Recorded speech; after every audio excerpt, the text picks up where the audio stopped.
Buenos días, profesor y compañeros. El día de hoy mi grupo y yo, que está conformado por Fernández Vega Félix, León López Luis, López Casanuñar Elizabeth, Zabaleta Pérez Alondra y mi persona, Rascala Mía Madeleine, le hablaremos sobre los aspectos sociales, políticos y económicos durante el inicio y el fin del gobierno de Alberto Fujimori.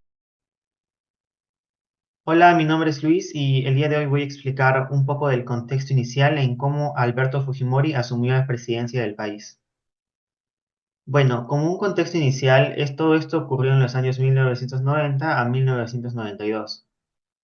El Perú en ese tiempo estaba inmerso en una severa crisis económica, caracterizada por una hiperinflación que superaba el 7000% anual, devaluando drásticamente la moneda nacional, que en ese tiempo funcionaba el INTE, y afectando gravemente el poder adquisitivo de la población. Grupos insurgentes como Sendero Luminoso y el Movimiento Revolucionario Tupac Amaru intensificaron sus acciones violentas, sembrando terror en varias regiones del país, pero particularmente se centraron en las zonas rurales y en la capital. El país en ese entonces enfrentaba una notable inestabilidad política, con gobiernos sucesivos incapaces de implementar políticas efectivas. La corrupción y la falta de confianza en las instituciones minaban la gobernabilidad y la legitimidad del Estado. Todo esto generó un descontento en la sociedad. La crisis económica exacerbó los niveles de pobreza, con una gran parte de la población viviendo en condiciones precarias y sin tener ni siquiera acceso a servicios básicos como salud, educación o una vivienda digna. La brecha entre ricos y pobres se amplió significativamente, con marcadas diferencias en el acceso a oportunidades y recursos, profundizando esto la exclusión social.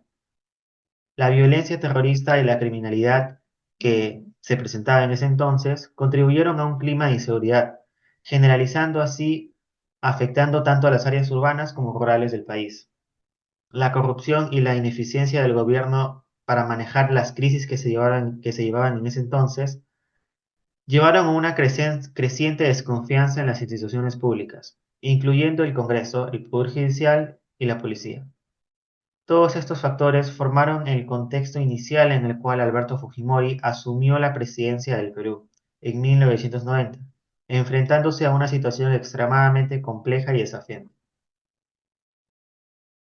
En 1990, Alberto Fujimori irrumpió en la escena política peruana como un outsider, sin vínculos con los partidos tradicionales que habían dominado el panorama político durante décadas.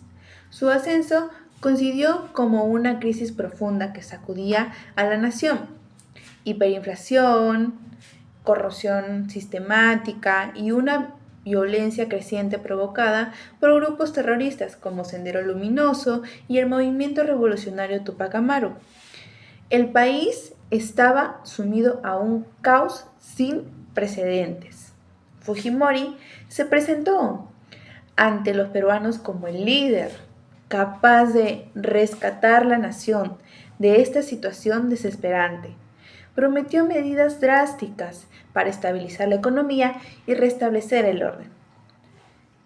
Su estilo de liderazgo, caracterizado por su cercanía con el pueblo y una retórica populista, rápidamente le ganó el apoyo de amplios sectores de la sociedad, especialmente a aquellos más afectados por las crisis y la violencia.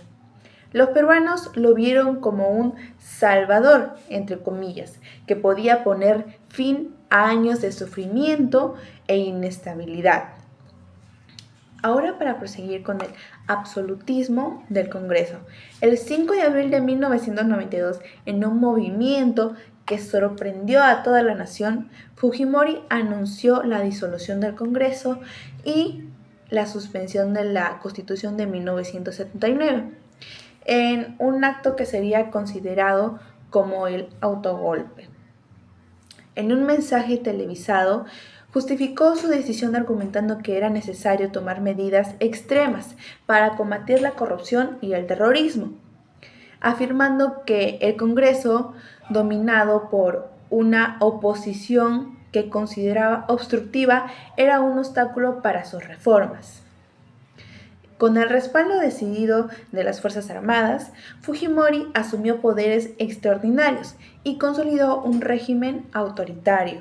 Esta acción desencadenó una profunda crisis institucional y generó una fuerte condena tanto a nivel nacional como internacional.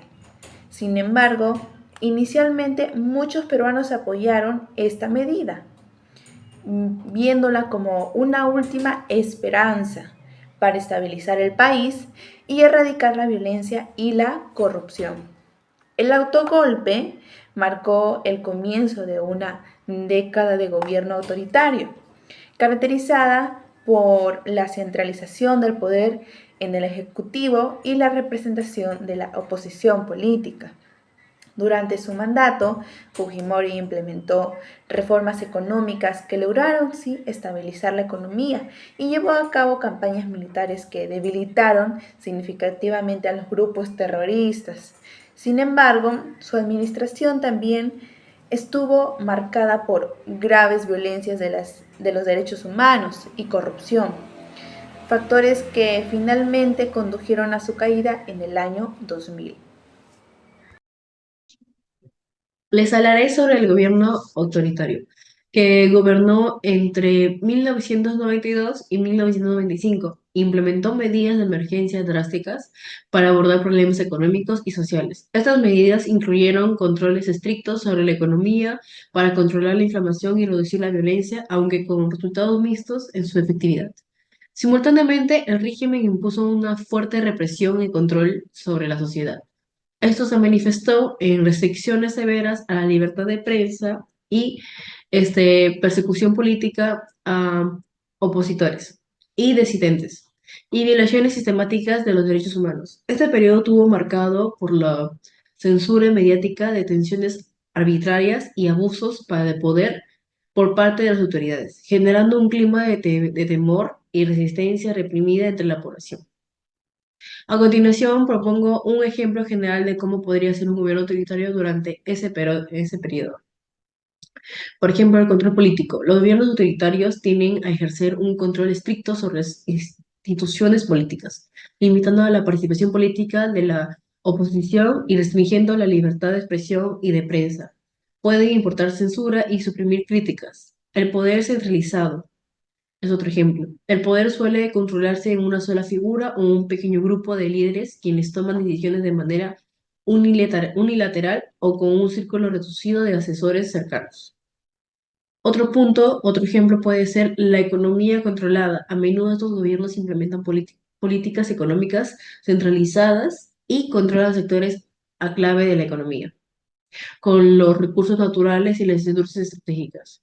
Tenemos de que recordar que estas características especifican un gobierno autoritario que puede variar considerablemente entre países y a lo largo del tiempo, cada caso particular puede tener sus propias dinámicas políticas, económicas y sociales. Bien, ahora veremos acerca de la estabilidad económica y la reducción de la violencia. Durante el periodo de 1995 al año 2000 en el Perú se produjeron importantes cambios que marcaron el rumbo económico y social de nuestro país.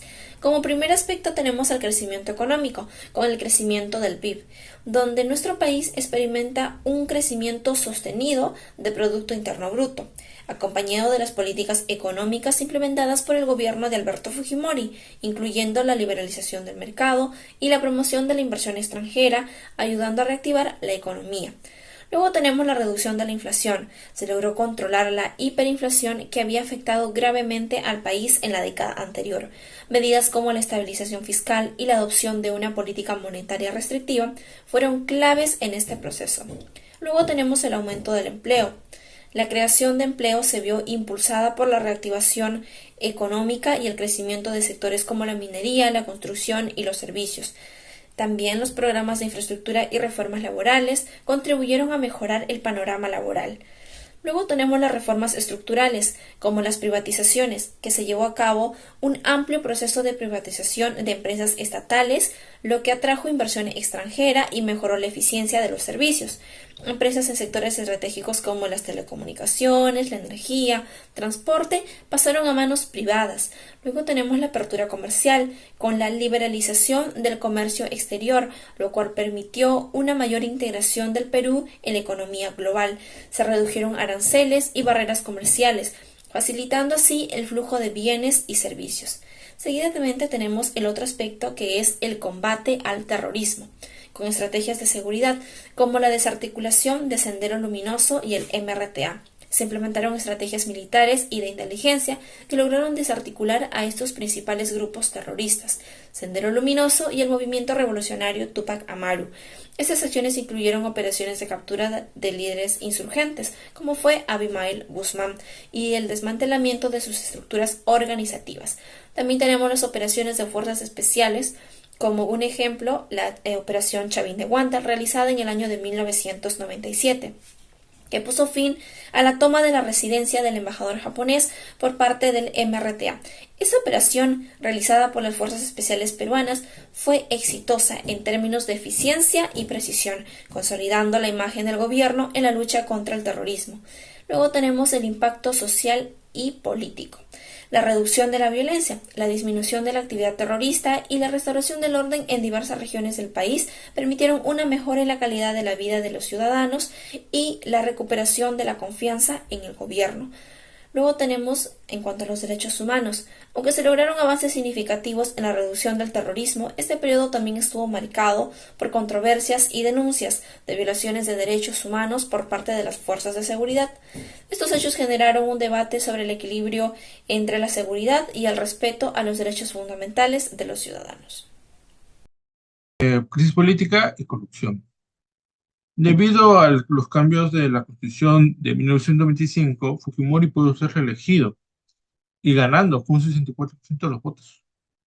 En ese segundo gobierno, él da la ley de amnistía, donde propuso una ley que, digamos, cerró todos los juicios e investigaciones en curso y futuras violaciones de derechos humanos cometidos por los agentes estatales durante el periodo de violencia, principalmente el Grupo Colina. Aunque después de muchos factores y los juicios de la Corte Internacional de Derechos Humanos, esta ley, junto a la complementaria de 2642, fueron dejadas sin efecto. Después tenemos su tercer gobierno, la que, digamos, fueron maniobras poco ilegales para presentarse como tercer candidato. Digamos, en este tercer gobierno tuvo varias dificultades, como la crisis de los rehenes, pero una de sus mayores, digamos, problemas fue los medios de comunicación. Digamos, él fue acusado de intervenir en esta estandarización, periódicos y otros apoyos para su gobierno, ocultando sus grandes actos de corrupción, muchas veces dando sobornos, hay medios directores especiales de medios de comunicación, también, digamos, muchos de estos medios de comunicación en ese tiempo no eran muy creíbles debido a estos efectos. También se dio varios casos de amenazas e inclusión a periodistas, digamos, periodistas que realmente sacaban a luz lo que era real en esa época, la corrupción de Fujimori, lavado de activos en algunos casos, o las grandes faltas de los derechos humanos debido al Grupo Lina y otros grupos partidarios a Fujimori. Pero, como se dice, todos estos casos fueron denunciados, también se acusó financieramente a diarios pequeños cuya característica principal era mostrar a los opositores de Fujimori en sus portadas de forma vulgarista, digamos, buscaban a los que estaban en contra de Fujimori, estos pequeños diarios, los hacían ver como realmente los grandes males o los grandes problemas de su país. También hubo la guerra de la paz con Ecuador y después tuvimos las elecciones del... Bien, ahora veremos las conclusiones del tema del tratado. Como primera conclusión tenemos que Fujimori estabilizó la economía y redujo la pobreza, pero su gobierno era autoritario, corrupto y violador de derechos. Como muestra de ello, tenemos las diferentes denuncias en su contra. En cuanto a educación y salud, hubo mejoras, pero con corrupción. No podemos olvidar el golpe de Estado del año de 1992, donde se consolida el poder y la reestructuración del Congreso. También podemos ver que su gobierno estuvo manchado por la corrupción, con escándalos masivos, especialmente con Vladimiro Montesinos.